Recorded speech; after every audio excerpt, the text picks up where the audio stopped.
Joey Homicile, aka Mister Bach, bienvenue sur le plateau de Résonance Créole et merci beaucoup d'avoir accepté cette invitation. Mais de rien, merci à toi, Marie, de me recevoir ici, dans ton super beau studio vert. Eh ben, c'est un grand plaisir. Alors, nos téléspectateurs ne savent pas forcément qu'il est vert à la base, mais tu as raison. Il est vert, il est brun, il est multicolore. Exactement. Si vous le voyez brun maintenant, c'est que nous sommes là. Si vous le voyez vert, c'est qu'il est vraiment vert. Alors, c'est quoi la nature? Pour ceux qui ne te connaîtraient pas et qui vont découvrir ta personnalité hors norme ce soir, tu es musicien, compositeur, multi-instrumentiste, messager d'un jazz à la croisée des cultures haïtiennes et urbaines. Le public te retrouve à l'occasion de la 7e édition du festival Fenêtres sur Haïti, actuellement à l'affiche de Tropicatrium. Demain, tu animeras une masterclass. Samedi soir, un concert. Tu as également un nouvel album qui vient de sortir. Alors, avant de discuter de tout ça, tu partages avec nous cette phrase « La vraie richesse, c'est la liberté ». Et cette maxime, on te la doit. Elle est de toi, cette phrase. La vraie richesse, c'est la liberté. Au fait, dans mon parcours, je me suis rendu compte que le truc dont on parlait souvent, mais qu'on n'arrivait jamais à s'accaparer, c'était la liberté.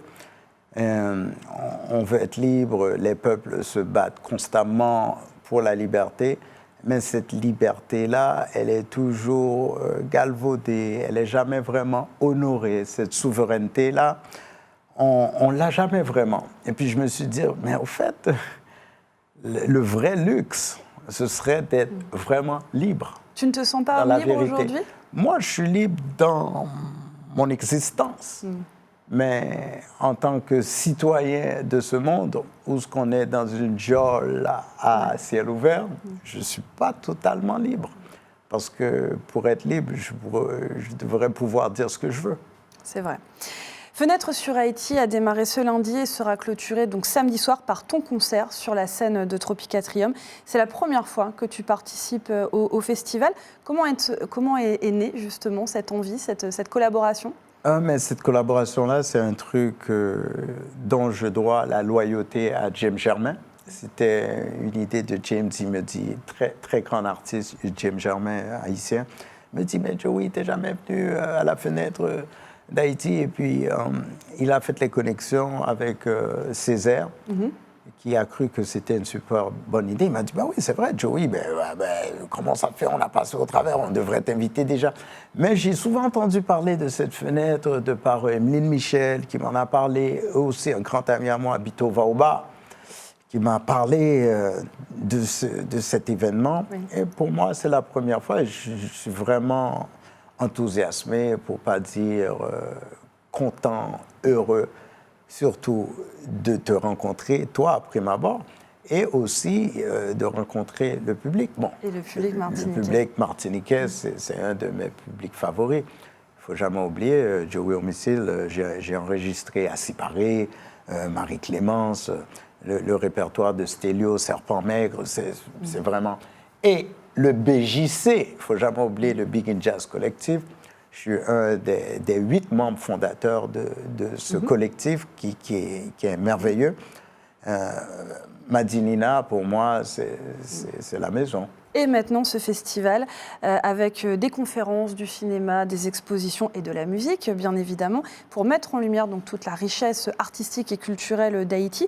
Cette 7e édition sonne aussi comme un acte de résistance face à la violence et l'instabilité dans laquelle, malheureusement, s'enfonce le pays depuis quelques années.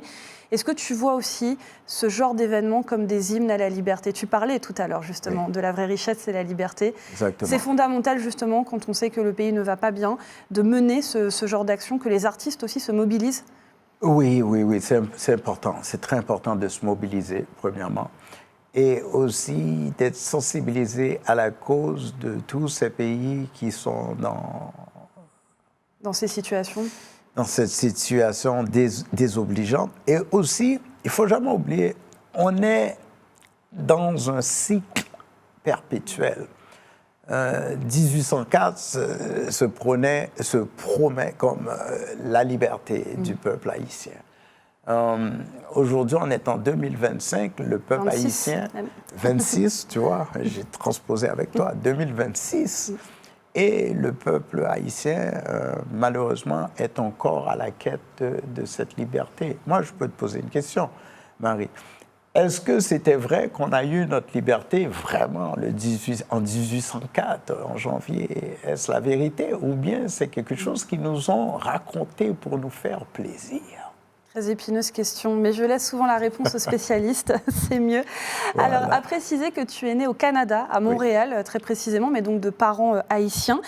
Tu as découvert la musique sur les bancs de l'église. Ton papa était pasteur, donc oui, il est pasteur. Ouais. Il est pasteur, oui, donc c'est sur les bancs de son église. D'ailleurs, il a 90 ans, mon pasteur, je le salue. Et il officie toujours? Il officie, se rappelle. Ça veut dire lorsqu'on le convoque, il vient, il se rend, il est très dynamique. Mon père... En tout cas, c'est là que tu as trouvé ta voie. Voilà. Tu as vécu aux États-Unis, en Haïti, en France, au Venezuela. Mais tu reviens toujours à tes racines haïtiennes aussi, justement, à travers ta musique. Qu'est-ce que tu trouves dans cette culture-là que tu ne trouves nulle part ailleurs? Mais cette culture-là, premièrement, c'est ma base, c'est ma racine et aussi c'est la pierre angulaire de tout ce que je manifeste dans mon répertoire musical et aussi qui je suis. Mais je suis aussi un citoyen du monde, j'aime dire. Je ne veux pas faire de jaloux. On m'a toujours appelé le globaliseur. La globalité de la globalité, c'est Joey Homicide. OK, oui, parce que j'aime bien l'unité. Tu vois, je ne suis pas venu ici tout seul. J'aime bien être en équipe. Alors, pourquoi ne pas dire Joey Homicide est plus un citoyen du monde qui sort d'Haïti? D'ailleurs, ta musique, qui mêle toutes tes influences, elle est assez inclassable, elle est réputée inclassable, mais ça te va bien, parce que tu n'aimes pas trop les étiquettes qu'on a tendance à coller, justement. Les boîtes, là, ça ne sert à rien, parce qu'au fait, quand ils te mettent dans une boîte, tu ne peux plus t'en sortir. Tu vois, c'est comme un animal, tu le mets dans une cage, ben là, il est encagé, et puis tu dois le nourrir, il ne sort plus de là. Ça ne m'a jamais intéressé d'être étiqueté, ou bien... On disait c'est le jazz. D'ailleurs, je ne crois pas au jazz. Après, on a dit, oh ouais, mais là, c'est du funk, c'est du hip-hop. Oui, j'aime le hip-hop aussi, mais je ne suis pas que hip-hop, je suis gospel aussi. J'aime bien. Je suis rock aussi, des fois, je peux partir. Ou bien, je suis électro, je l'ai prouvé, j'ai fait des trucs. Je suis compas aussi, j'ai fait des trucs avec Tabou Combo. Pourquoi se limiter? Mais on aime ça me limiter, on aime ça essayer de me limiter pour après se rendre compte. Et au fait... on va le laisser tranquille, ce gars-là, parce qu'il navigue, il va de tout part. Puis j'ai fait des films. J'aime l'art en général, Marie. Je me trouve captivé souvent devant une peinture, ou bien juste comme ça, en train d'écouter un son. Mais le son que j'écoute, ce n'est pas le son que tu penses. J'écoute le son de la nature. J'écoute le son de la nature. J'écoute le son de la ville. J'écoute aussi, je lis aussi, je suis un lecteur, je ne suis jamais fatigué de lire. Puis, il y a des livres que je lis constamment, ça veut dire que je n'ai jamais fini de lire le livre, comme Les Jacobins Noirs, c'est comme une encyclopédie pour moi, ou bien le livre de Ferber qui parle de Mars. Je n'ai jamais fini, au fait, je le consulte toujours, C.S. Lewis, il a... Au fait, je suis toujours bien. Laferrière, il a écrit de super bons trucs. Et puis, il y a même des entrevues aussi que je consulte constamment. En fait, j'aime bien chercher pour découvrir. Découvrir et rendre des hommages aussi. Pourquoi je dis ça? Puisque ton tout dernier album, le 11e, donc qui vient de sortir, tu l'as baptisé Smiles, et il rend hommage à deux grandes figures. Alors tout d'abord au trompettiste américain Miles Davis, mais aussi au chef de la révolution haïtienne Jean-Jacques Dessalines. Comment est-ce que tu as musicalement réuni ces deux monuments, chacun dans son domaine, l'un dans la musique et l'autre dans la politique et la lutte pour l'émancipation? Au fait, comme tout bon professeur ou bien tout bon pédagogue, je te ramène à notre phrase d'introduction. La liberté, c'est le luxe primaire. Alors, c'est ce que j'ai fait pour cet album-là. Je me suis totalement libéré. Je n'ai pas pensé à, OK, ça va être Mars, ça va être Dessalines. Au fait, ces deux éléments, ces deux piliers, ces deux entités font partie de mon existence. Dans mon parcours musical, ils sont toujours là. Que l'on paie attention, ou bien qu'on l'entend ou non, ils sont toujours présents dans mon vernaculaire. Alors, à ce moment-là, de faire le truc de mettre une lumière sur la dessalinienne, comme par exemple le père de la rébellion ou bien de l'évolution haïtienne, j'aime mieux dire ça. Pour moi, c'était juste un réflexe, c'était inné. Et puis Miles Davis, c'est une de mes plus grandes influences musicales. Et puis ça allait de soi. Mais je ne voulais pas le faire comme juste vaille que vaille. Alors là, je prends une pièce de Miles Davis. Non, c'était pas ça. C'était plus l'esthétique de Miles. Qu'est-ce que Miles représente pour moi? Pour moi, c'était quelqu'un de généreux. Mais non, Joey, pourquoi tu dis qu'il était généreux? Il avait l'air toujours fâché. On l'a connu comme pour un gars qui était fâché, qui disait n'importe quoi. Non, il ne disait pas n'importe quoi. Il disait ce qu'il pensait premièrement. OK. Puis aussi, il était très généreux. Comment? C'est grâce à lui qu'on connaît Herbie Hancock. C'est grâce à lui qu'on a trouvé Wayne Shorter, Marcus Miller et tous ces gars-là, Keith Jarrett. Parce qu'il était généreux. Il faisait place à la génération jeune qui arrivait, Tony Williams, pour justement les propulser. Il faut vraiment être généreux pour faire ça. C'est des trucs que j'ai adoptés moi aussi dans mon parcours. Et justement, on va pouvoir apprécier l'un des titres présents sur cet 11e album intitulé Should I Smile. Tu l'interprètes aux côtés de l'autrice-compositrice interprète canadienne Dominique Fils-Aimé. On en découvre tout de suite un extrait. Yes. Should I cry or should I smile?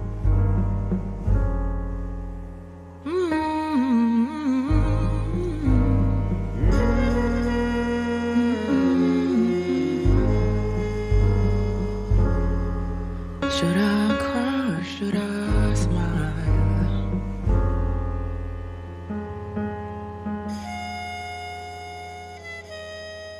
Talk to them, Dominic.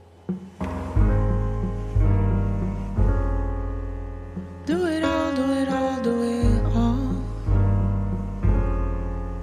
Feel it all, feel it all, feeling all. Feel. Taste it all, taste it all, taste it all. The salt of the ocean in your tears. Oui, très joli extrait. Hein. Bien sûr, le public, je n'en doute pas, ira écouter la suite. Est-ce que sur la scène de Tropique samedi soir, tu vas interpréter justement des morceaux du nouvel album? C'est prévu? Oui. On va faire. C'est prévu de faire non seulement des morceaux du nouvel album, mais aussi des albums passés comme Love Matters, où ce qu'on a fait des hommages à Martinique, à Haïti. On a voyagé beaucoup.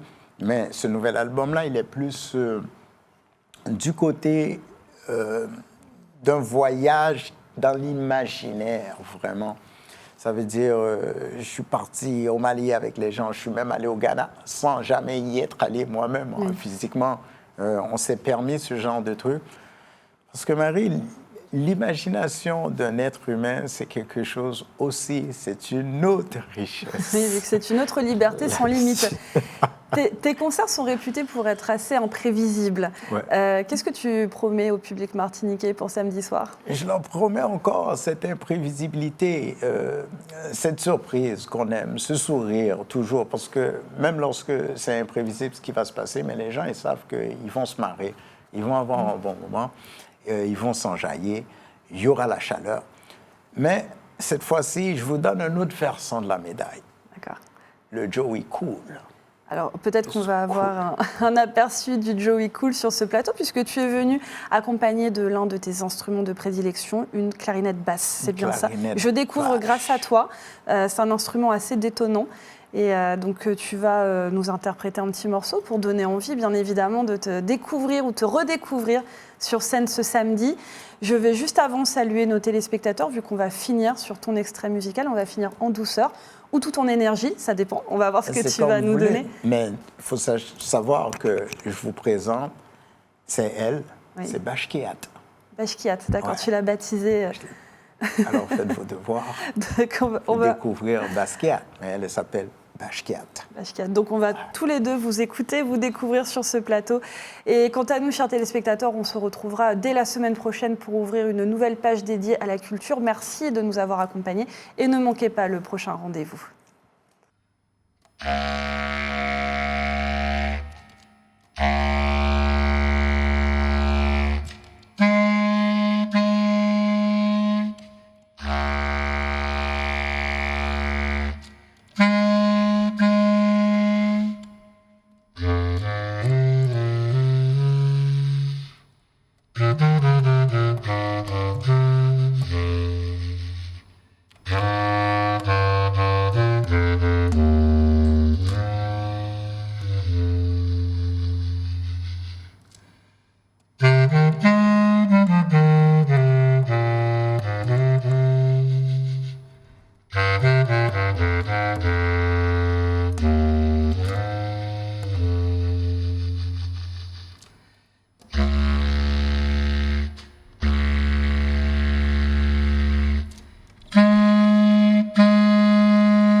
Thank you.